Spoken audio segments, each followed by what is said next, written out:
On a construit, avec la meilleure intention du monde, tout notre idéal républicain sur ce principe que le peuple lui-même, malheureusement le pauvre peuple, n'avait pas accès aux lumières de la raison.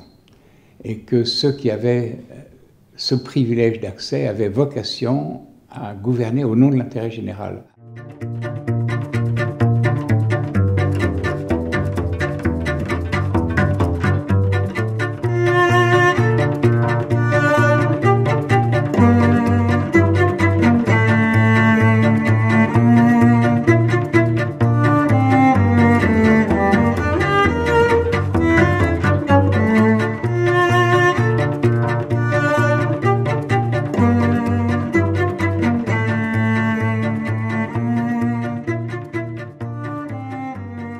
Dans les villes d'une certaine taille, sans la participation citoyenne, sans la cession du pouvoir aux citoyens, ils sont condamnés à ne pas avoir les outils. Ils ne les auront jamais. C'est-à-dire, on ne peut pas dire que si on crée un office municipal de la culture à Créon, il va gérer le cinéma, la bibliothèque. C'est pas possible. Humainement, c'est pas possible.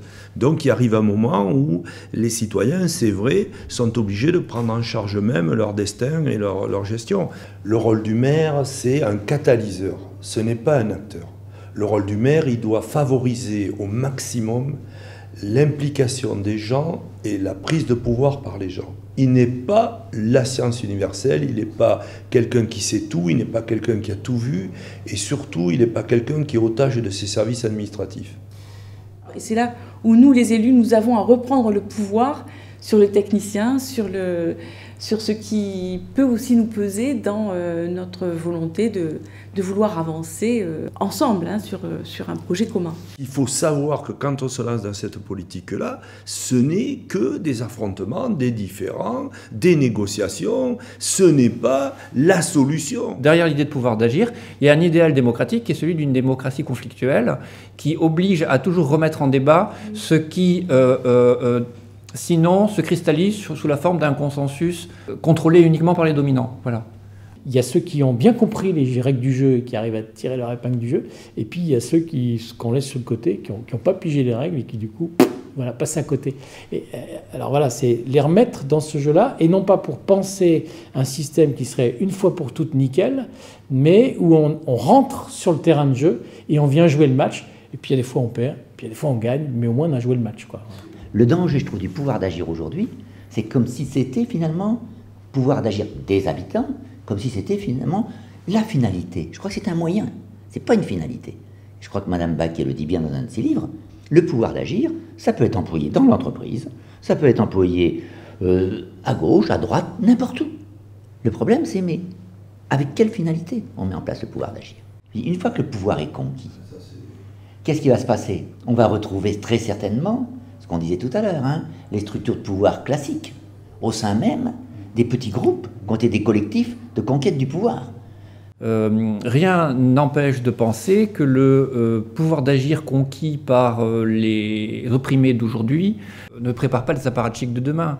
Mais à la limite, est-ce que c'est vraiment le fond de la question? Parce que si ça devient les apparatchiks de demain, à ce moment-là, demain, le pouvoir d'agir, ça consistera à produire des dispositifs d'empowerment de ceux qui sont silenciés, invisibilisés par ces nouveaux apparatchiks. Donc c'est activer les marges, mais les marges se renouvellent.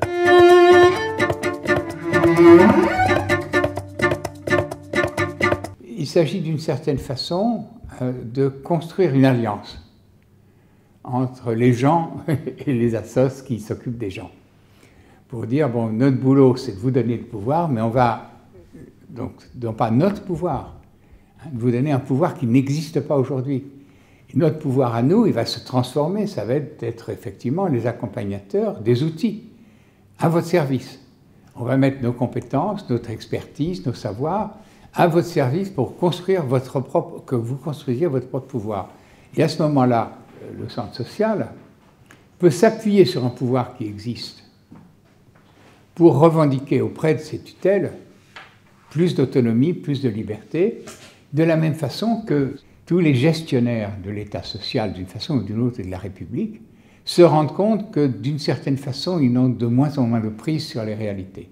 L'émergence d'un pouvoir associatif qui lui-même s'est transformé en pouvoir d'accoucheur d'un pouvoir citoyen, va leur redonner à eux-mêmes la possibilité de reconstruire dans leur propre système une autre façon d'exercer leur métier. Donc le pouvoir des uns ne va pas se faire au détriment du pouvoir des autres. Le pouvoir en termes de capacité de faire va être augmenté. Les institutions pourraient mieux faire leur boulot, les élus mieux faire leur travail, les assos mieux faire le leur, et les citoyens enfin faire un travail qui leur est dénié aujourd'hui.